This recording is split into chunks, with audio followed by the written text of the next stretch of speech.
This weekend is Super Bowl Sunday, and you have to be careful in your marketing to not violate trademarks owned by the NFL, one of which is Super Bowl.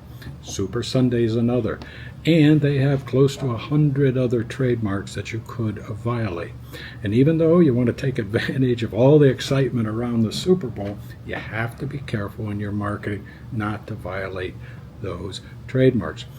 I saw a very interesting commercial by Publix grocery store. They have, I put a clip on it, some sections of that advertisement. And you can see in that clip that they are using colors that are colors of various teams. It opens up with my favorite team, the Detroit Lions, and their Detroit blue. There are others. Green Bay Packers are clearly indicated with the green and yellow jerseys. But what they also did was show other games, and interestingly, never once did they use the actual team names in that advertisement, nor the word Super Bowl. And if you look, the jerseys have other initials on them that look to be fictitious team names. And what they're trying to do is avoid any confrontation with the NFL, and they're trying not to pay the incredible fees for license to use Super Bowl in their ads. And that's something you need to do. One way is to use the big game. That has been accepted to be an alternative to Super Bowl and something that has been used by many. Also is using an ad that's similar to what Publix is doing, which to me is an interesting way to try and skirt the NFL's trademarks while at the same time taking advantage of the excitement. And let me give you some other pointers on how to avoid issues because the NFL is extremely aggressive in protecting their trademarks, and they should be.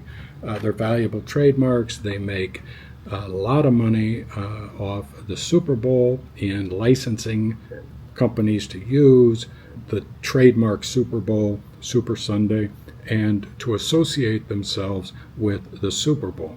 So to avoid problems, I suggest, number one, don't use Super Bowl in your advertisements.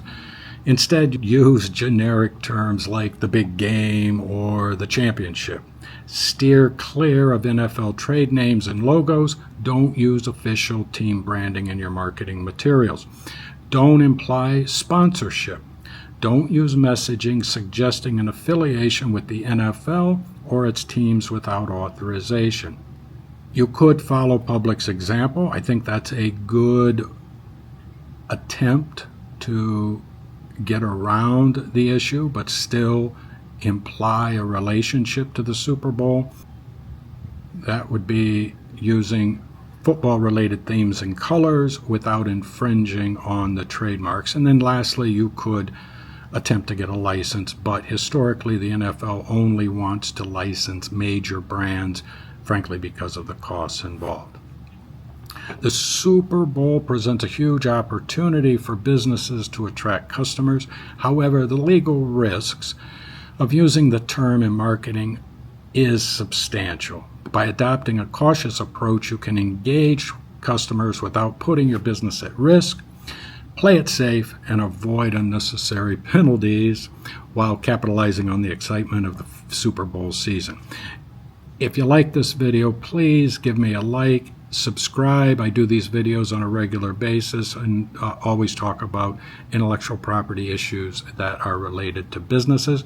Also, in the description below, I've left a link so that you can get a complimentary copy of my book, Invisible Assets: How to Maximize the Hidden Value in Your Business. I have also included a link to a guide and checklist to help you identify what intellectual property you have in your business.